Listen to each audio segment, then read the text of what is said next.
Hello there. This is Monica Reinagel, and you're listening to the Nutrition Diva podcast. Welcome.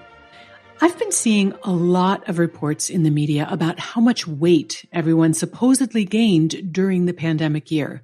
And some of these numbers are pretty alarming. One highly regarded source reported an average weight gain of 25 pounds. Another widely reported survey put that number even higher at 29 pounds. Meanwhile, everyone on social media is bemoaning the fact that returning to in-person work or school is going to require a whole new wardrobe because they can no longer fasten their so-called hard pants. Internet memes and jokes aside, massive weight gain in a large proportion of the population would have serious implications in the form of increased disease burden, risks, and disability.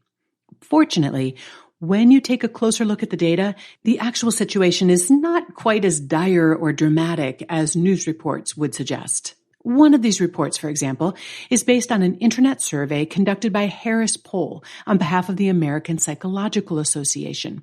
And contrary to what you may have seen about this in the media, the survey did not find that the average person gained 29 pounds during the pandemic. 4 in 10 of those surveyed actually said that the pandemic did not result in any unwanted weight change. 20% said that they experienced unwanted weight loss as a result of the stress.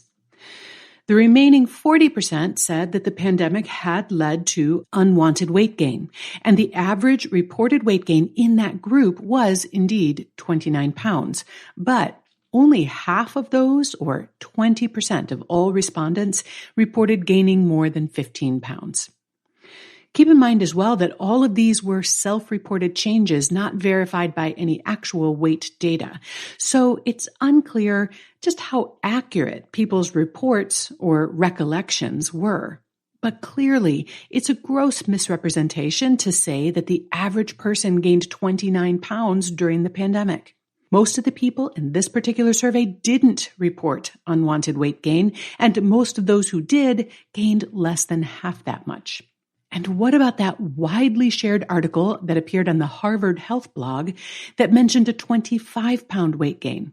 Again, all is not as it seems. The Harvard writers were reporting on data published by researchers from the University of California, San Francisco. This was a much smaller sample size involving just 270 people who were tracking their weight using a Bluetooth-enabled scale as part of a cardiology study. So the data were certainly more reliable.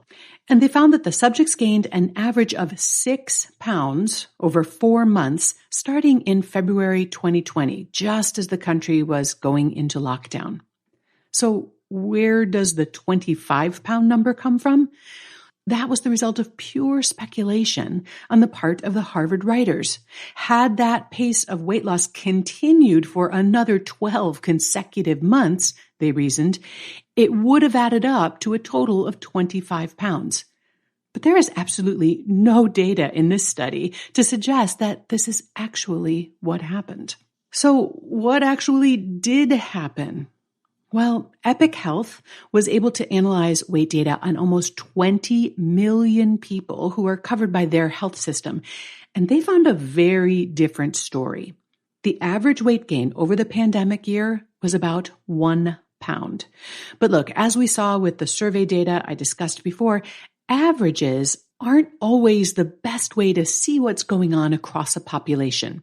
Another way to look at that same data is to look at the distribution of weight changes. So what percentage of the population lost between 0 and 5 pounds? What percentage lost 5 to 10 pounds or 10 to 15 pounds and so on? And this is called a histogram. When you look at a histogram of the Epic Health weight data, and I do have one in the show notes if you want to check that out, you can clearly see that small changes in weight are far more common than big changes. But more importantly, when the researchers compared weight changes during the pandemic year to weight changes over the previous pre-pandemic year, the pattern was almost identical. According to this data, the pandemic had almost no impact on the number of people who gained or lost weight, or on how much they lost or gained.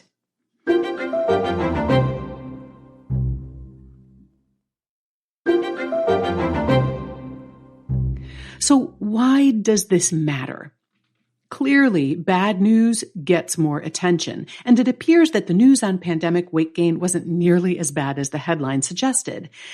But I'm afraid that stories like these can undermine people's resolve to take action to address their own weight gain by suggesting that weight gain was unavoidable or maybe universal. We shouldn't take our cues for what is possible for us from others, but as social creatures, we do. We match both our behaviors and our expectations to the cues around us. As the number of overweight citizens has grown, we've adjusted our notion of what normal weight is. A person who 50 years ago would have been described, both by doctors and by casual observers, as being overweight, is now perceived, both by doctors and casual observers, as being normal weight, in the same way that we've come to view oversized portions as a normal serving size. When there's more on the plate, we just assume that we should eat more. And when everyone around us is overweight, it may feel safer or more acceptable to remain overweight ourselves. But while it may be more acceptable, it is, of course, not safer. And that's why this false narrative that everyone gained 25 pounds during the pandemic is worth correcting. Everyone did not gain weight. In fact, a minority of people gained weight, and of those who did, most gained less than 5 pounds. Now, please understand, this is in no way meant to denigrate or discourage those who may have gained a significant amount of weight over the last year or over the course of any year. To the contrary, it's meant to encourage them, not to dismiss unwanted weight gain as no big deal, or to accept it as an inevitable result of the pandemic year or any other stressful situation. Weight gain can seriously impact both your physical and your emotional health and well-being, and there are health professionals who can support you in pursuing healthy weight loss through behavior modification, lifestyle change, and, when appropriate, medical, psychological, or pharmaceutical support. And if you do have quite a bit of weight to lose, remember that even a modest weight loss can have a significant positive effect on your health. So don't let how far you feel you need to go keep you from taking those all-important first steps. In the show notes for today's episode, I have links to the research that I reviewed today, as well as to several related episodes, including a look at the healthy at every size movement and the intuitive eating movement, and an interview with obesity doctor Gabe Smolars on why weight loss may be more difficult for some than for others, and new medical interventions that can help. And you'll find the show notes on our website at quickanddirtytips.com.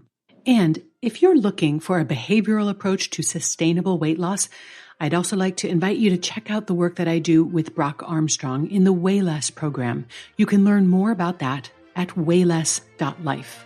The Nutrition Diva Show is written by me, Monica Reinagel, edited by Beata Santora. My producer is Nathan Sems, and the amazing team at Macmillan Audio also includes Michelle Margulis, Emily Miller, and our intern Claire Freeman. Thanks so much for listening. Have a great week.